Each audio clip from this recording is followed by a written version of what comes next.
মতভেদ থাকলেও রাজনৈতিক দলগুলোকে দেশ ও জনগণের স্বার্থে এক থাকার আহ্বান জানিয়েছেন বিএনপির ভারপ্রাপ্ত চেয়ারম্যান তারেক রহমান।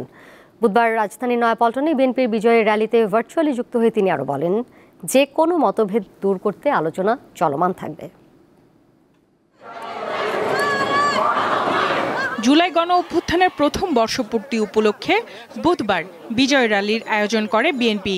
এতে অংশ নিতে নেতাকর্মীরা বিভিন্ন এলাকা থেকে ছোট ছোট মিছিল নিয়ে রাজধানীর নয়াপল্টনে বিএনপির কেন্দ্রীয় কার্যালয়ের সামনে জড়ো হন। র্যালিটি নয়াপল্টন থেকে শুরু হয়ে বিজয়নগর, পুরানো পল্টন মোড়, জাতীয় প্রেস ক্লাব, মৎস্য ভবন হয়ে শাহবাগ মোড়ে গিয়ে শেষ হয়।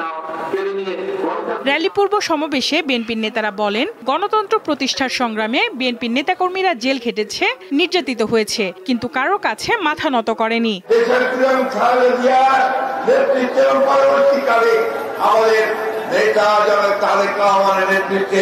আমরা আন্দোলন করেছি, আমরা কারাভোগ করেছি, নির্যাতিত নিপীড়িত হয়েছি, কখনো মাথা নত করিনি।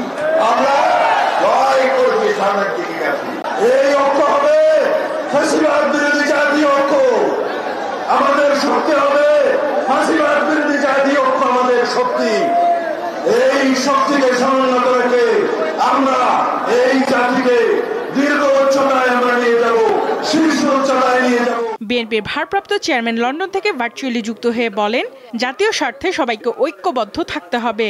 রাজনৈতিক দলের সদস্যবৃন্দ বিভিন্ন ইস্যুতে আমাদের মধ্যে ভিন্ন ভিন্ন মতভেদ থাকবে, কিন্তু সেই ভিন্ন মত নিরসনে আলোচনা হবে।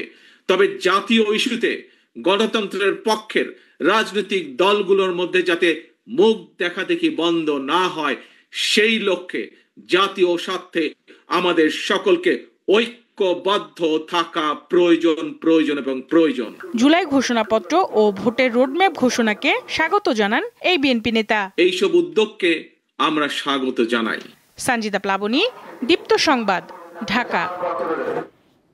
জুলাই গণ অভ্যুত্থান দিবস উপলক্ষে সারা দেশে বিজয়ের র্যালি করেছে বিএনপি। বুধবার সকালে ঝালকাঠি শহরের শিল্পকলা একাডেমির সামনে থেকে বিজয়ের র্যালি বের করা হয়। শহরের বিভিন্ন সড়ক ঘুরে প্রেস ক্লাবের সামনে গিয়ে এটি সংক্ষিপ্ত সমাবেশে মিলিত হয়। বিজয় র্যালি করেছে কুমিল্লা মহানগর ও জেলা বিএনপি। দলীয় কার্যালয়ের সামনে থেকে শুরু হয়ে নগরের প্রধান সড়ক ঘুরে আবারও দলীয় কার্যালয়ে গিয়ে এটি শেষ হয়। গাইবান্ধা জেলা বিএনপির আয়োজনে একই কর্মসূচি পালন করা হয়েছে। হবিগঞ্জে বৃষ্টি উপেক্ষা করে জেলার বিভিন্ন এলাকা থেকে খণ্ড খণ্ড মিছিল নিয়ে বিএনপি নেতাকর্মীরা শহরের কেন্দ্রীয় ঈদগাহ মাঠে জড়ো হন। রাজশাহী ও চট্টগ্রাম সহ সকল জেলা শহরে জুলাই বিপ্লবের বর্ষপূর্তি উপলক্ষে বিজয়ের র্যালি করে বিএনপি।